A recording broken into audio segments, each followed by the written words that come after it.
Good evening students, आप सभी का स्वागत है इंग्लिश डाइजेस्ट के सॉल्यूशन 12th में। चूंकि हम लोगों ने ये वीडियो सेशन जो रखा है वो 13 नंबर के बाद आपके यूट्यूब पे उपलब्ध हो पा रहा है। इसके पीछे की वजह ये है कि हमारे पास ये फॉर्मेट जो था वो नहीं मिल पा रहा था। मतलब ये थोड़ा फॉर्मेट डिलीट हो गया था, इस वजह से हमें थोड़ा सा टाइम लग गया। चलिए कोई बात नहीं, आप लोगों के बीच आखिर में हम लोग उपलब्ध हैं और इंग्लिश डाइजेस्ट 12 नंबर का सोल्यूशन हम लोग स्टार्ट करते हैं टाइम न गवाते हुए। तो आप लोगों को पता है कि इंग्लिश डाइजेस्ट का जो सबसे पहला कॉन्सेप्ट चलता है वो वन डे वन कॉन्सेप्ट चलता है, जिसमें हम लोग क्या करते हैं कि आपको किसी एक कॉन्सेप्ट को डिस्कस करते हैं। ठीक है। अब इसमें देखिए आज का जो कॉन्सेप्ट है वो T1 T2 कॉन्सेप्ट आपको दिख रहा होगा स्क्रीन पे, क्यूब ग्रामर रिवीजन सेशन का। इसमें आपको मैंने बताया था कि T1 T2 कॉन्सेप्ट हम लोग को तब यूज करना होता है जब खास करके सेंटेंस आपके पास जो होगा वो 2 सेंटेंस होगा और उसमें पास्ट टाइम के दोनों सेंटेंस से ज़्यादातर होते हैं तो ही यूज करते हैं। T1 का मतलब होता था कि जो टाइम आपको पहले होता है घटित उसको हम लोग बोलते हैं T1 और जो बाद में होता है उसे हम लोग बोलते हैं T2। तो जो पहले घटित होती है घटना उसको T1 में इंडिकेट करते हैं, जो बाद में घटित होती है उसको हम लोग T2 से इंडिकेट करते हैं। T1 को हम लोग पास्ट परफेक्ट में रखना पसंद करते हैं और जो बाद में घटना घटित होती है उसे पास्ट इंडेफिनिट टेंस में रखना पसंद करते हैं। ऐसे सेंटेंसेस ज़्यादातर आफ्टर, बिफोर, व्हेन और हार्डली, नो सूनर जैसे टर्म्स के साथ या कंजंक्शन के साथ में जुड़े होते हैं। ये भी मैंने आपको सिखाया था। यहाँ पे एक नोट आप देख रहे होंगे कि T1 T2 को यूज करना होता है तो आप प्रेजेंट परफेक्ट और पास्ट इंडेफिनिट कॉम्बिनेशन या फ्यूचर परफेक्ट और प्रेजेंट इंडेफिनिट कॉम्बिनेशन में भी यूज कर सकते हो। मतलब कि हो सकता है कि प्रेजेंट की 2 घटनाएँ या फ्यूचर की 2 घटनाओं के लिए भी आप T1 T2 को अप्लाई करना आपको पड़ सकता है। अब हम लोग कुछ क्वेश्चन देखते हैं कि ठीक है ये T1 T2 तो समझ में आ गया, अब इसके कुछ क्वेश्चन प्रैक्टिस के लिए हमारे पास हैं, तो जी हाँ, बिल्कुल है। जैसे आप यहाँ पे देख सकते हो कि लिख रहा है कि they have been very close friend until they quarrel, मतलब कि जब तक वो लड़ नहीं थे, यानी ये लड़ाई हुई है बाद में, उसके पहले तक वो काफ़ी अच्छे दोस्त थे। तो ये घटना जो है वो बाद में हुई है, तो ये तो आपके पास में V2 में है, सही है। लेकिन यहाँ पे वो लड़ाई जो हो गई है, अब यहाँ पे उसके पहले ये दोस्त रह चुके थे। तो यानी ये पहले दोस्त रह चुके थे, तो ये T1 इंसिडेंस है, तो हैव बीन से बढ़िया है ऑप्शन हैड बीन होगा। फिर कह रहा था कि वैसे तो हम लोग अपने घर समय पे पहुँच गए थे और हाँ, कह रहा था जिस समय तक वैसे तो हम लोग जो है उसके घर पहुँच गए थे टाइम पे, वो अच्छा ये कहना चाह रहा है। लेकिन वह जो बंदा है वो एयरपोर्ट के लिए निकल चुका था, यानी कि आपका एयरपोर्ट पहुँचना नहीं, आपका घर पहुँचना और उसका एयरपोर्ट पहुँचना में पहले ये हुआ है कि वो बंदा आपका एयरपोर्ट निकल गया है, आप उसके घर बाद में पहुँचे, तब तो मुलाकात नहीं हुई। तो क्वेश्चन में ये T1 है और इसको V3 में यानी हेड V3 में रखना चाहिए था। I mean to repair the radio but I had not time to do it today. कह रहा है कि मैंने कोशिश तो किया था कि मैं रेडियो को रिपेयर कर लूँ, लेकिन मेरे पास है जो कि समय नहीं था। तो आप ये पहले ही सोच रहे हो और ये बाद की बात हो रही है। तो क्वेश्चन में मुझे लग रहा है कि ये T2 है और ये T1 है, तो इसको रखना चाहिए था हैडमिंट के साथ में। तो हैडमिंट के साथ में रखना चाहिए था, तो आंसर आपके पास में थर्ड ऑप्शन आ सकता है ना। I had mean to repair the radio नहीं, I had mean to repair the radio. चौथा में करा था the train had left when we had reached the station. अब देख लो भाई, दोनों साइड में हैड V3 रहेगा तो एक साइड से तो डिलीट करना ही पड़ेगा। तो मुझे एक बात कंफर्म है कि ये ट्रेन जो है वो पहले निकल गई है, तो ये T1 होना चाहिए था। और आप चर्चा तभी कर रहे हो जब आप स्टेशन बाद में पहुंचे हो, तो ये होना चाहिए था आपके पास में T2 और पास्ट इंडेफिनिट में होने के कारण आंसर इसको V2 में रखना चाहिए था, तो हैड डिलीट करना चाहिए था। क्वेश्चन नंबर 5 में करा था कि वह जिस समय तक हम लोगों को टिकट मिला, यानी आपको टिकट बाद में मिला है, आप सिनेमा हॉल में बाद में प्रवेश किए हो, शो जो है वो आपका पहले शुरू हो गया है। तो मुझे लग रहा है कि ये T1 है और ये ही आपके पास में हैड के साथ जाना चाहिए था। The show had already begun. Anand अपने गांव पहुंचता है, यानी ये गांव बाद में पहुंचा है और वो पाया है पहुंचने के बाद ही, ये भी T2 मानो। रिपोर्ट उसके बारे में जो है वो उससे पहले पहुंच गया था, तो यानी रिपोर्ट उसके पहले पहुंच गया है, ये T1 है, तो हैड प्रेसिडेंट हिम होना चाहिए था। चलिए अब हम लोग क्वेश्चन नंबर 7 में आते हैं। चलिए अब यहाँ से देखिए क्वेश्चन नंबर 7 में कह रहा है कि आई फिनिश्ड माय असाइनमेंट, यानी कि आपका असाइनमेंट बाद में पूरा हुआ है, उसके पहले आप लोग है जो कि हाँ, उसके मतलब कि वेडिंग में पहुंचे हैं। तो मुझे लग रहा है कि यहाँ पे ये सेंस होना चाहिए था कि मैं पहले असाइनमेंट पूरा करूंगा, तो ये है T2 नहीं कह के इसको हम T1 कहेंगे तो ज़्यादा अच्छा है। तो मुझे लग रहा है इसको T1 कहना चाहिए था और यहाँ पे होना चाहिए था कि I had finished my assignment, मैंने पहले अपना असाइनमेंट पूरा किया और बाद में मैं उसके शादी में पहुंचा, तो ये T2 होगा। तो आंसर आपको यहाँ पे एक होना चाहिए था, हैड के साथ फिनिश्ड रखना चाहिए था। सी वाज इल फॉर 5 यूटेज का मतलब है कि ये गलत तो है ही ना, क्योंकि आपको खुद ही पता है कि फॉर या सिंस के साथ जो सेंटेंसेस रहते हैं वो हैड बीन हैज बीन में लिखना ज़्यादा बेहतर होता है, तो बाज की जगह हैड बीन यहाँ पे यूज करना चाहिए था आपको। क्वेश्चन का आंसर भी एक होना चाहिए था यहाँ पे। ही सेड दैट जैसे ही आप देखते हो तो जनरली क्या होता है ना कि लास्ट ईयर का जो सेंटेंस ऑलरेडी V2 में रहा था वो दैट और सेड दैट के कारण जो है वो हैड सीन में होना ज़्यादा बेहतर माना जाता है, क्योंकि आप समझ सकते हो कि यहाँ से नरेशन का रूल अप्लाई करना पड़ेगा कि पास्ट इंडेफिनिट का जो यूज होता है उसे नरेशन चेंज करते समय हम लोग पास्ट परफेक्ट में बदल देते हैं। तो पास्ट परफेक्ट में स्ट्रक्चर में चेंज करने के हमारे पास में हैड के साथ में भीतरी तो चाहिए होता है ना, इसलिए यहाँ पे पास्ट प्लस परफेक्ट लगा करके हैड भीतरी के साथ में आंसर करना बेहतर होगा। 10 में कह रहा है आपके पास hoping not to be disturb I sat down in my easy chair to read a book. यानी कह रहा था कि कोई डिस्टर्ब मुझे ना करे, मैं बैठ गया था आर्म चेयर में एक, और जो मैं चेयर मैंने जीता था पहले, तो पहले जीता था बाद में बैठ रहे हैं या यूज़ कर रहे हैं ना, तो ये टी1 होना चाहिए था, और मैंने जीता था का मतलब हेडवन होना चाहिए था, तो हेडवन के कारण आंसर 1 होना चाहिए था। She had realised that she had seen him before, मतलब उसने उसे पहले देखा है कहीं, ये उसे बाद में एहसास होता है थोड़ी देर के बाद। तो ये T2 है, ये T1 है, तो यहाँ पे सिर्फ रियलाइज्ड होना चाहिए था, तो हैड के बिना सिर्फ रियलाइज्ड आंसर करेंगे तो V2 आएगा, यानी कि आंसर 2 आएगा। तो ये था कुछ T1 T2 का क्वेश्चन आपके पास में। उसके बाद यहाँ पे आपका OWS का सेक्शन है, जिसमें पहला क्वेश्चन लिख रहा था प्लेस रिलेटेड वर्ड का, होम ऑफ ए लायन, तो सबको पता है कि ये डेन होता है जिसमें लायन रहते हैं। रेसिडेंस फॉर मॉन्क जो होता है उसे हम लोग मोनेस्ट्री का नाम देते हैं, तो यहाँ पे आंसर मोनेस्ट्री हो जाएगा। प्लेस फॉर नन्स को हम लोग कॉन्वेंट करते हैं, अगर आपको पता है, तो इन सब चीज़ों को याद रखना ज़्यादा मुश्किल नहीं है।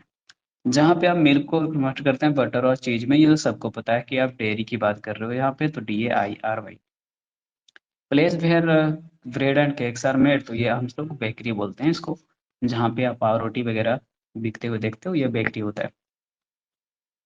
अब देखिए हमारे पास में फ्रेज है ऑफ का, यहाँ पे पहला फ्रेज दिख रहा है नीचे में, ले ऑफ का मतलब दे रहा है डिसकंटिन्यू और डिसमिस वर्कर्स को, यानी कि काम पर से हटाना, यानी हिंदी भाषा में बात करते हैं इसी को, तो बोलते हैं गांव घर में कम कर्मचारी की जरूरत है, इसलिए कुछ कर्मचारी को छटनी करना पड़ेगा, तो हिंदी में इसको बोलते हैं छटनी करना। चलिए अब आगे हम लोग देखते हैं फ्रेजल वर्ब, है ना, उसके बाद प्रैक्टिस भी इसका होगा।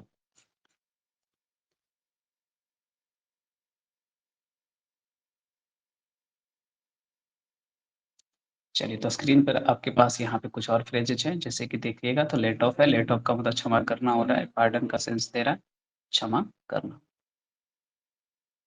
तो अगला में है पास ऑफ है, ये खास करके आयोजन करने के लिए होता है, कोई इलेक्शन वगैरह वगैरह या कोई भी फंक्शंस वगैरह के लिए होता है पास ऑफ। तो क्वेश्चन में हिंदी फिलहाल तो यहीं पे करते हैं, आयोजन करना ही बोलते हैं, तो अच्छा रहेगा। पुल ऑफ का मतलब तो आपको पता ही होता है कि खास करके मैच जो फंसा हुआ रहता है उसको अगर कोई टीम निकाल ले जाती है तो उसको लिए हम यूज करते हैं, पुल ऑफ का मतलब हो जाता है क्या, जीतने में कामयाब होना, यानी कामयाब होना ही बोलते हैं तो अच्छा है, ठीक है ना, कामयाब होना। पुट ऑफ का मतलब होता है स्थगित करना, खास करके कोई भी ऐसा योजना वगैरह जो कि मतलब आपको लग रहा है कि नहीं ठीक है, जैसे स्ट्राइक वगैरह होता है और कोई मीटिंग का कोई रिजल्ट नहीं निकलेगा, आज कम लोग आए हों, ऐसा कुछ भी है तो आप उसको स्थगित कर देते हो, तो उस सेंस में आप यूज कर सकते हो। चलिए अब देखते हैं यहाँ से प्रैक्टिस सेशन इसका, तब हमें पता चलेगा कि हम लोग कितना सीख पाए। Workers have been for want of raw material, अब रॉ मटेरियल की कमी के कारण मजदूर जो थे वो ज़्यादा हो रहे थे और उनको हटाना मजबूरी हो जाएगा कंपनी के लिए, तो यहाँ पे ले ऑफ का प्रयोग करेंगे और V2 में लेड ऑफ होगा। इलेक्शन जो है वो पीसफुली संपन्न हो जाता है, तो संपन्न होने के सेंस में पास होगा, है ना, टाइम पास हो गया, इलेक्शन का टाइम खत्म हो गया, यानी pass off is equal to organized का सेंस होगा यहाँ पे। Sri Lanka victory in the last stage of the match, यानी श्रीलंका जो है वो लास्ट स्टेज ऑफ मैच में जाकर के क्या करती है, जीत हासिल करके ले जाती है, तो जीत को खींच कर ले जाती है, फुल ऑफ होगा। He was by the principal with light punishment, अब कह रहा है कि प्रिंसिपल ने उसे जाने दिया, जाने दिया का मतलब हो गया लेट ऑफ, है ना, हल्का फुल्का पनिशमेंट देके जाने दिया। यहाँ से आपको थीम वाइज इडियम्स में फीदर इडियम्स हैं, आप इसे मेमोराइज करेंगे खुद से तो अच्छा होगा स्टूडेंट, है ना, कि फीदर वांस नेस्ट का मतलब हो रहा है आपके पास में एक नई उपलब्धि हासिल करना, यानी कि ऐड समथिंग न्यू। आज फीदर इन वंस कैप का मतलब कुछ नई उपलब्धि हासिल करना, लगभग दोनों सेम क्वेश्चन ही होता है। सो बाइट फीदर का मतलब होता है कायरता दिखाना। रफल संबंध फीदर का मतलब ये हो रहा है कि अगर किसी चिड़िया के पैरों को कतरते हैं, कुतरते हैं, उन्हें मरोड़ते हैं तो इरिटेट करना किसी को। इन फाइन फीदर का मतलब समझ लो कि आपका ड्रेस ही पंख जैसा एकदम बना हुआ है हल्का कपड़ा का, यानी belt rest. Word of same figure को हिंदी भाषा में कहते हैं चोर चोर मौसेरा भाई, यानी इंग्लिश होगा पर्सन ऑफ इक्वल प्रॉपर्टी और बिहेवियर। चलिए हमारे पास यहाँ पे बेसिक क्लोज टेस्ट है जो कि इंटरनेशनल टाइगर डे के ऊपर है, जो कि आपको काफी पसंद आया होगा अगर आपने बनाया होगा तो देखिए सबसे पहले लिख रहा था आपके पास कि इंटरनेशनल टाइगर डे को ऑब्जर्व किया जाता है 29 जुलाई को प्रत्येक साल मनाया जाता है। ये जो डे है वो सेलिब्रेट किया जाता है जागरूकता फैलाने के लिए हर एक व्यक्ति के बीच में। अब सबको पता है कि व्यक्ति को इंग्लिश में हम लोग पीपुल बोलते हैं, लेकिन पीपुल ऑप्शन में कहीं पे दिख नहीं रहा है, तो यहाँ पे हम इंडिविजुअल रख सकते हैं। ठीक है ना, क्या रख सकते हैं? इंडिविजुअल रख सकते हैं। चलिए इंडिविजुअल।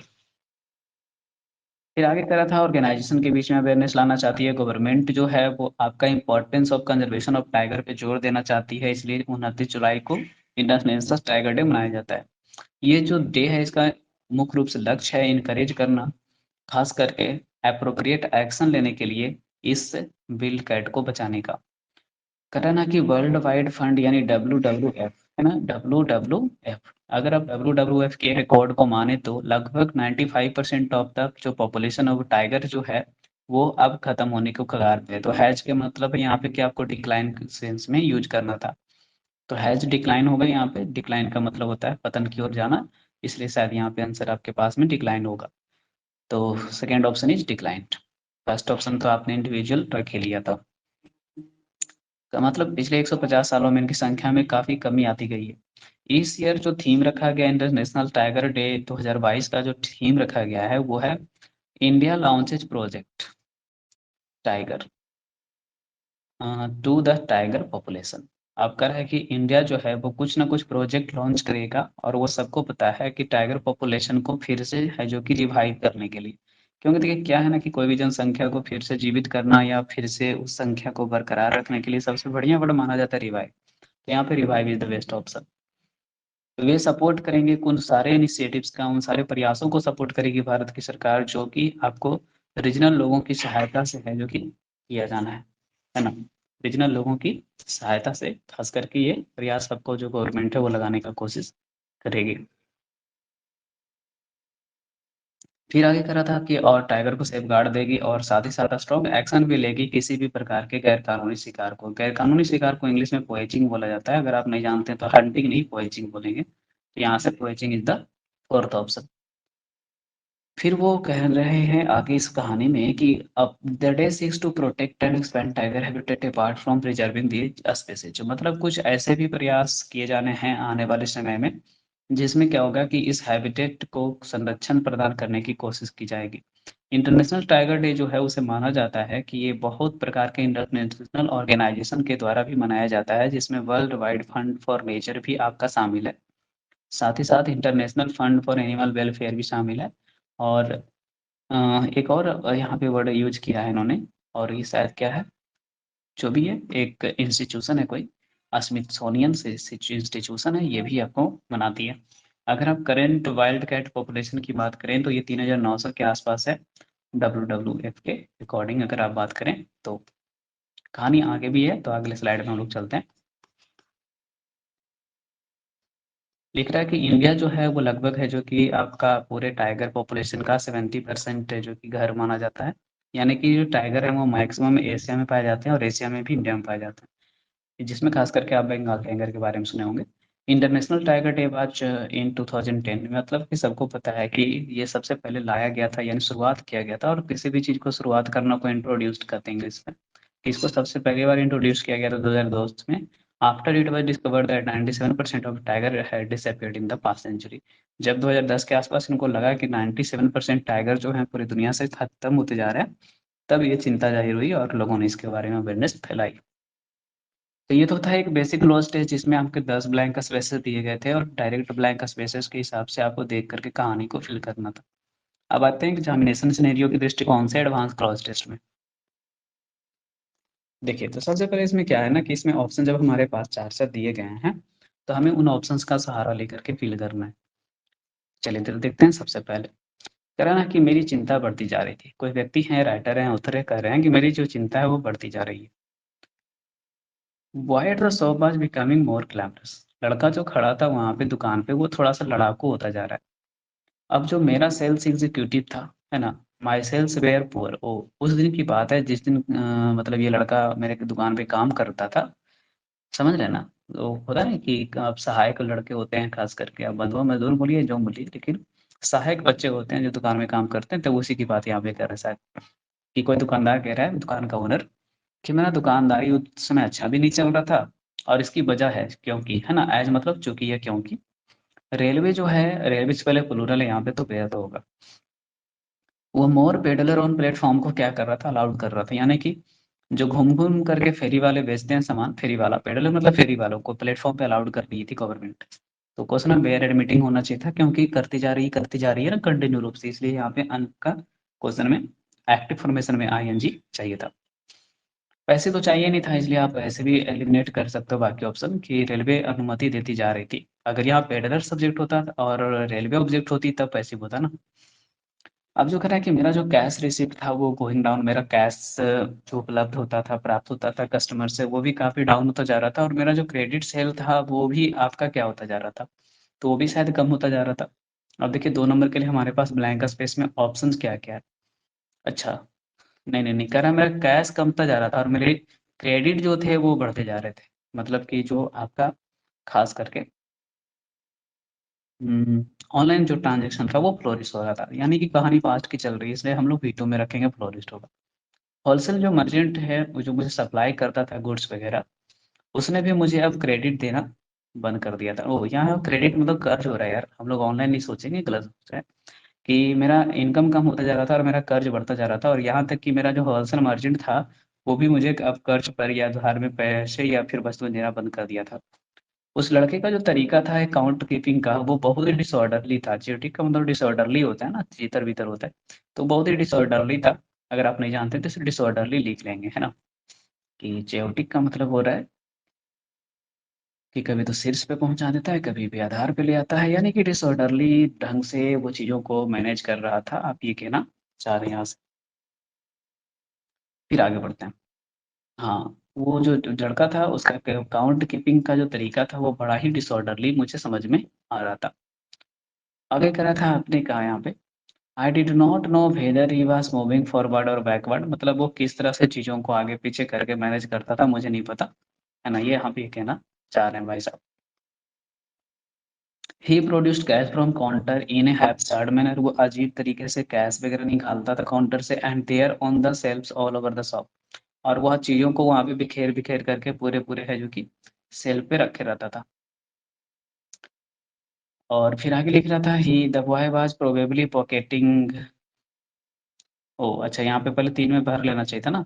इमेंस गैप होगा और क्या। कुछ चीज़ों को जब रखता था अरेंज करके, तो सटा-सटा के रखने की जगह गैप काफ़ी छोड़-छोड़ के चीज़ों को रखता था। कुछ ऐसा ही यहाँ पे आप लोग को सोचना चाहिए था, तो ज़्यादा समझ में आएगा आपके पास में। तो वही कह रहा है यहाँ पे शायद, कि वो चीज़ों के बीच में ज़्यादा गैपिंग वगैरह रख के चीज़ों को रखता था, जो मुझे समझ में नहीं आता था कि वो अच्छा काम, कोई ख़ास काम अच्छा से ढंग से वो कर रहा था। फिर आगे कहानी जब बढ़ाते हैं तो लिख रहा था कि वो लड़का जो था probably pocketing money and eating stuff end of the stuff, मतलब हो सकता है कि वो लड़का जो मेरे यहाँ काम करता था वो पैसे काउंटर से चुरा करके कुछ चीज़ें खाना शुरू कर दिया होगा इधर-उधर से, इसलिए शायद मेरे यहाँ का मतलब कि कैश वगैरह आना कम हो गया होगा। With my credit at the wholesales gone, जबकि होलसेलर के यहाँ से मेरे कर्ज बढ़ते जा रहे थे और ये लड़का तो है जो कुड़ा ही जा रहा था, ऐसा कुछ कहना चाह रहा है। Public complain that nothing one wanted on watch ever available, मतलब जो कुछ वो चाहते हैं या डिमांड करते हैं तो कस्टमर का कहना, तो वो तो आपके यहाँ रहता ही नहीं है, तो क्यों हम आपके यहाँ आएँगे? Suddenly the railways have give me a notice to quit, अचानक से रेलवे ने भी मुझे एक नोटिस दे दिया कि आप अपने यहाँ से दुकान हटा सकते हो।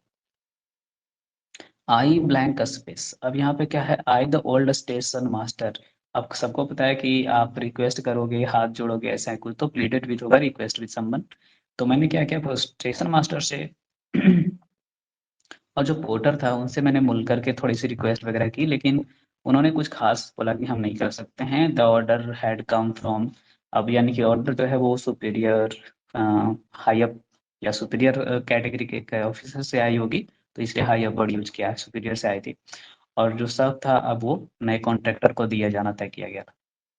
मतलब कहानी में बस ये समझ में आ रहा है यहाँ पे पूरी तरह से कि एक दुकानदार जो है वो अपने यहाँ काम करने वाले बच्चे को दुकान सँभालने के लिए दिया हुआ था, और इस वज़ह से उसे समस्या का सामना करना पड़ा है। ये कुछ यहाँ समझ में आ रहा था। चलिए प्रीपोजिशन फिलर में सबसे पहले क्वेश्चन है he feels no regret what he did, तो सबको पता है रिग्रेट फॉर समथिंग होता है स्टूडेंट, तो हम आंसर क्या करेंगे फॉर कर देंगे, regret for something. Question number 12th में करा था a higher voters turn out in recent election is testimony the fact, यानी कि वेरिफिकेशन टू समथिंग होता है कोई भी चीज का, तो आंसर आपको यहाँ पे क्या करना चाहिए था, टेस्टिमोनी के साथ में टू करना चाहिए था, वेरिफिकेशन टू के सेंस में। चलिए तो क्वेश्चन में ये दोनों क्वेश्चन अभी तक तो ठीक ही ठाक लगे हैं, कुछ खास नहीं लगे हैं। अब देखते हैं क्वेश्चन नंबर जो 13th है आपके पास, यानी थर्ड है, वो क्या है। तो यहाँ साफ दिख रहा है कि मिस्टर प्रोफिन्स नॉमिनेशन द पोस्ट। अब सबको पता है कि नॉमिनेशन हम पोस्ट के लिए डालते हैं, तो नॉमिनेशन फॉर द पोस्ट होगा। कभी भी आपका नाउन एंड प्रीपोजिशन में हिंदी कर लेंगे तो आपको समझ में आ जाएगा। 14 में करा है कि इनसाइट यानी फोकस होता है, अगर आप जानते हैं कि इनसाइट का मतलब फोकस होता है तो फोकस ऑन लेके आएगा, तो आंसर आपका सी हो जाएगा। मिनक और इन्वायरमेंट का क्वेश्चन है, यानी कि हानिकारक है, और पर्यावरण के सेंस में 99% क्वेश्चन का आंसर तो टू ही होता है। सुभाष चंद्र बोस जो है उन्हें कंप्लीट एलिजियाज था अपने देश के प्रति, देश के प्रति का मतलब for the country, to the country का प्रयोग करना बेहतर माना जाएगा यहाँ पे, है ना। एलिजियंस का मतलब होता है आपके पास में लॉयल सेंस में, और लॉयल सेंस में आपको यूज करना हमेशा to. You should have a passion, तो मैंने बताया था कि पैशन फॉर समथिंग होता है और होप के साथ भी फॉर ही होता है, यानी कि दोनों जगह फॉर के साथ आंसर करना था, तो आंसर भी हो जाएगा। 18 में करा था be should be free from any malice anyone, तो सबको पता है कि ईर्ष्या किसी के अगेंस्ट आता है ना, तो इसलिए मैलिसी अगेंस्ट समवन ही वहाँ पे बेहतर ऑप्शन होगा। डिलाइट का मतलब खुशी होती है, और डिलाइट किसी काम को करने में आती है, इसलिए हमको लगता है कि यहाँ पे डिलाइट इन ही बेहतर ऑप्शन हो सकता था। टेक केयर ऑफ होता है, ये कोलोकेशन हमको याद होना चाहिए था, तो आंसर डायरेक्ट आपके पास हो जाता, टेक केयर ऑफ। अब यहाँ से एडवांस फिलर में आपके पास में 3 क्वेश्चन होते हैं जो बहुत ही आसान होते हैं, बस आपको हिंदी सही से करना होता है। Karan he is a hard worker, his quality of work is not a desirable level, कि कह रहा है कि भले ही वो एक हार्ड वर्कर पर्सन है लेकिन उसका क्वालिटी ऑफ वर्क डिजरेबल नहीं है। पहले तो क्या बोल रहा है, वो हार्ड वर्कर बोल रहा है, फिर आप कह रहे हो उसका क्वालिटी अच्छा नहीं है, तो ये हम लोग कंट्रास्ट बताए थे आपको कि जब भी पॉजिटिव निगेटिव दोनों चीजें एक साथ सेंटेंस में होती है तो उसे कंट्रास्ट इंडिकेटर बोलते हैं। और कंजंक्शन इज द ऑल्दो, है ना। डिस्पाइट यहाँ पे आप नहीं रख सकते क्योंकि ये प्रीपोजिशन टर्म है और इसके लिए सेंटेंस इनकम्प्लीट चाहिए था, और सेंटेंस कंप्लीट है तो कंजंक्शन चाहिए था। क्वेश्चन में है if you in advance you will get some concession, तो सबको पता है कि आपको छूट मिलेगा अगर आप एडवांस में पेमेंट कर देते हैं तब, तो पेमेंट करने की बात हो रही है तो पे ही आंसर आना चाहिए था। Normally he is very in his behaviour but on that occasion he behaved very aggressively, मतलब अग्रेसिवली उसने काम किया है, इसका मतलब है कि ज्यादातर वो शांत ही रहता है। तो क्वेश्चन में अग्रेसिवली से पता चल रहा है कि वो शांत रहता था, तो पहले आपको डोसाइल वर्ड यूज यहाँ पे करना पड़ सकता है ना। क्योंकि आप खुद ही सोचे ना कि अग्रेसिव का उल्टा क्या होगा, तो डोसाइल होगा, कि वैसे तो वो बहुत ही विनम्र नेचर का है लेकिन पता नहीं उस दिन वो कितना आक्रामक कैसे हो गया था। चलिए अब हमारे पास अगला सेक्शन है बेसिक पैराजंबल, उसके बाद एडवांस पैराजंबल है। चलिए तो हम लोग चलते हैं बेसिक पैराजंबल के पास में। सबसे पहले इसमें कुछ नहीं करिए, आप लोग पढ़ के देखिए और स्टोरी में जो बेहतर ऑप्शन समझ में आता है उसे आप अरेंज करके लिख सकते हैं।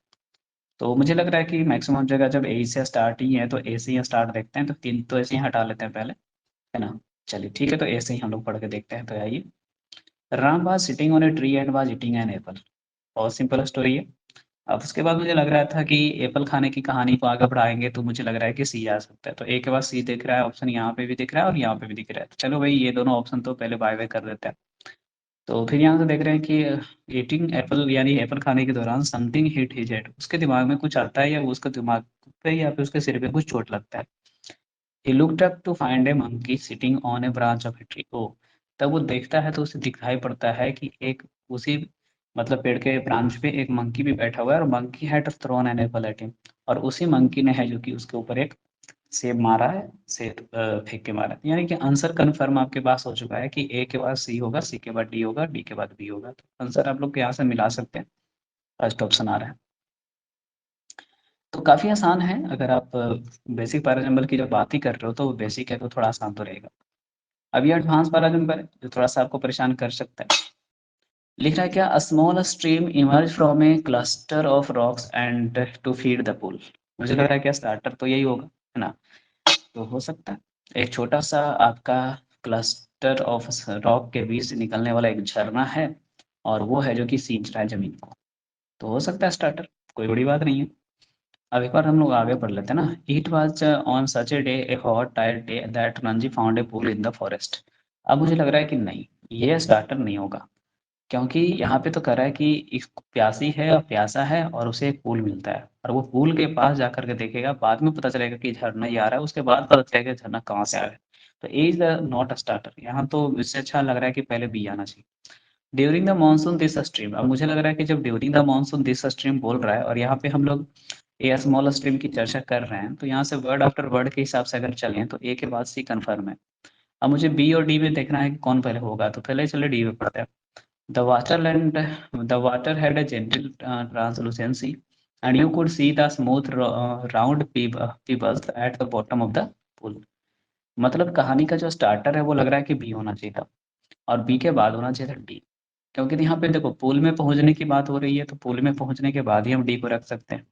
तो आफ्टर रीडिंग कॉन्सेप्ट से मुझे पता चल रहा है कि आंसर जो होगा वो बी डी एस ही होगा, और यही फाइनल आंसर होना चाहिए था।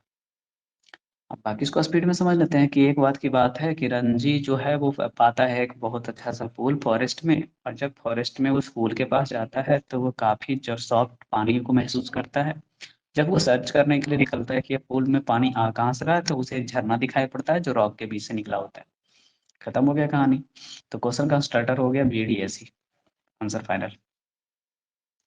चलिए अब यहाँ से करंट न्यूज फिलर की अगर आप बात करते हैं, तो इसमें हमारे पास में बहुत ही आसान ऑप्शन दिखाई पड़ रहा है प्रीपोजिशन का, तो कुछ भी खास नहीं होने वाला है, पढ़ोगे आंसर आ जाएगा। उड़ीसा ने लॉन्च किया है एक रेन वाटर हार्वेस्टिंग स्कीम, जिसका नाम दिया है community harnessing and harvesting rain water artificially arranges to acquire aquifer.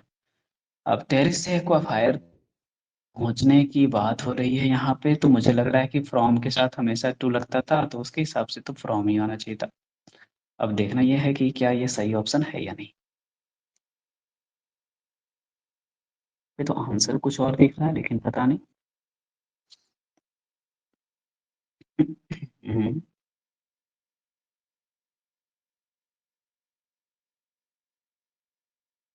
ये क्वेश्चन तो सही था।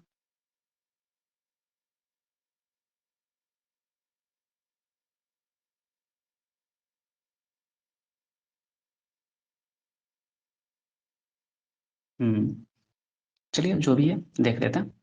तो ऑप्शन में तो यहाँ पे फ्रॉम का ही यूज करना बेहतर है, तो आंसर एक ही कर लेते हैं, इसमें सोचना क्या है, क्योंकि देखो बिटवीन के साथ एंड आता है और फ्रॉम के साथ टू आता है, तो इसमें कोई दिक्कत नहीं होनी चाहिए थी।